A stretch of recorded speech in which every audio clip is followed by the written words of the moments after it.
Good morning बच्चों। आज के टॉपिक में अपन डिस्कस करेंगे बेरिलियम का असंगत व्यवहार।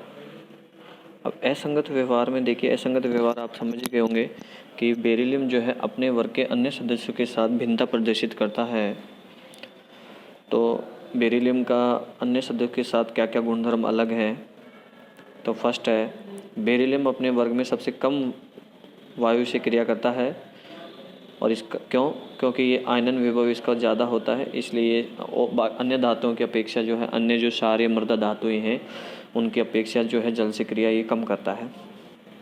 इसके अलावा अगर बात करें, जल से क्रिया नहीं ये वायु से क्रिया कम करता है, जल से क्रिया नहीं करता है।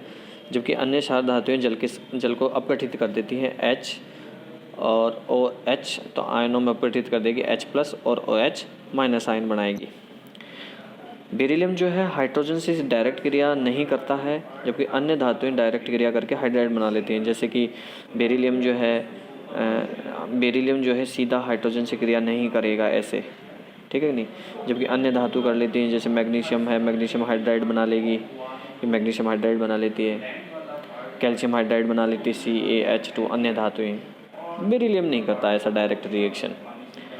इसके अलावा बेरिलियम BeCl2 जो है वो विद्युत का कुचालक होता है, जबकि अन्य धातुओं के क्लोराइड जो है विद्युत के सुचालक होते हैं।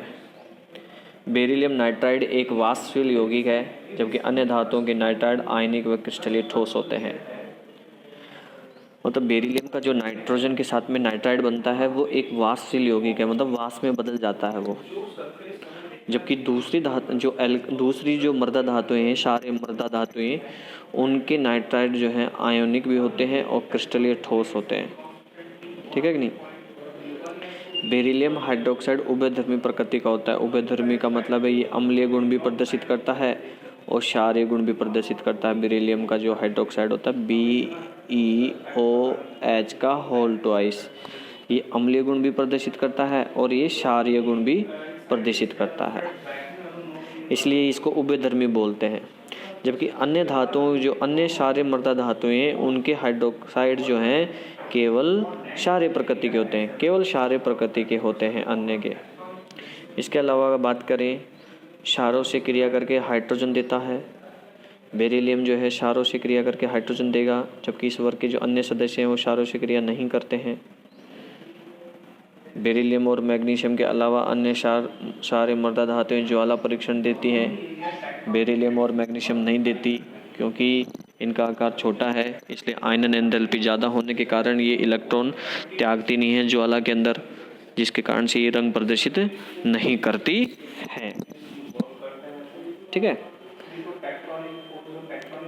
बेरिलियम का विकर्ण संबंध है एल्यूमिनियम के साथ, ये Al कर लो आप, Be एंड Al के साथ में बेरिलियम का एल्यूमिनियम के साथ विकर्ण संबंध है। ये Mg की जगह Al करो, Al आएगा। अब दोनों की क्या समानता है, विकर्ण संबंध दोनों की समानता, क्योंकि आप पहले वर्ग में समझ चुके हैं इस चीज़ को।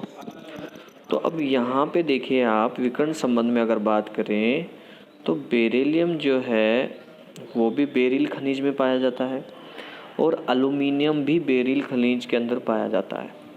यहाँ पे आप ये देख सकते हो बेरिलियम है, यहाँ पे ये देख सकते हो एल्यूमिनियम है, तो दोनों का खनिज भी समान है, बेरिल। इसके अलावा दोनों ही सामान्य ताप पर वायु से क्रिया नहीं करते हैं। नॉर्मल टेम्परेचर पे दोनों ही वायु से क्रिया नहीं करेंगे और दोनों ही जल को अपघटित कर देते हैं, ठीक है कि नहीं। एल्यूमिनियम भी कर देता है और बेरिलियम भी कर देता है।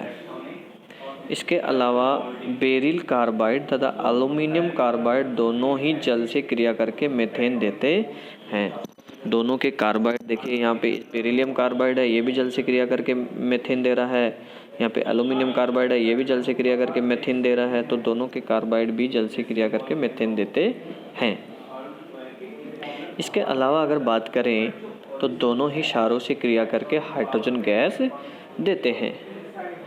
और दोनों के ऑक्साइड और हाइड्रोक्साइड जो हैं, ऑक्साइड का मतलब जैसे BeO बेरिलियम का ऑक्साइड, एल्यूमिनियम का ऑक्साइड होता है Al2O3। और हाइड्रोक्साइड की अगर बात करें तो BeOH का होल ट्वाइस, ये बेरिलियम का हाइड्रोक्साइड हो गया। और एल्यूमिनियम के हाइड्रोक्साइड की बात करें तो AlOH का होल थ्राइस, या एल्यूमिनियम का हाइड्रोक्साइड हो गया। तो दोनों के ही ऑक्साइड और हाइड्रोक्साइड उभयधर्मी प्रकृति के होते हैं, मतलब अम्लों से भी क्रिया करते हैं और क्षार से भी क्रिया करते हैं। देखिए ये रिएक्शन है, इसके एग्जांपल देखो, अम्ल के साथ हाइड्रोक्साइड की क्रिया, एल्यूमिनियम ऑक्साइड की क्रिया अम्ल और क्षार के साथ, बेरिलियम ऑक्साइड की क्षार के साथ, अम्ल के साथ क्रिया, ये इसकी क्षार के साथ क्रिया है। ठीक है, तो दोनों क्रिया करते हैं, इसलिए उभयधर्मी है। और दोनों ही क्लोरीन से क्रिया करके सहसंयोजक क्लोराइड बनाते हैं। ये बेरियम क्लोराइड, ये एल्यूमिनियम ट्राइक्लोराइड, दोनों ही क्लोराइड बना रहे हैं जिनके अंदर सहसंयोजक बंधु उपस्थित है, मतलब इलेक्ट्रॉन की साझेदारी करके। यहाँ पे देखिए दोनों ही उच्च ताप पर नाइट्रोजन से क्रिया करके नाइट्राइड बनाते हैं। बेरिलियम भी नाइट्रोजन से क्रिया करके बेरिलियम नाइट्राइड बना रहा है, एल्यूमिनियम भी करके क्रिया करके एल्यूमिनियम नाइट्राइड बना रहे हैं। दोनों ही ज्वाला परीक्षण नहीं देते, दोनों के कार्बोनेट अस्थायी होते हैं, तापमान देंगे तो दोनों के कार्बोनेट टूट जाएंगे छोटे अणुओं में। ठीक है बच्चों, तो ये चैप्टर का एंड हो गया, अपना लास्ट टॉपिक था ये चैप्टर का। यहाँ तक आप अच्छे से पढ़ लेना और नेक्स्ट वीडियो में अपन नया चैप्टर लेके आएंगे। Take care.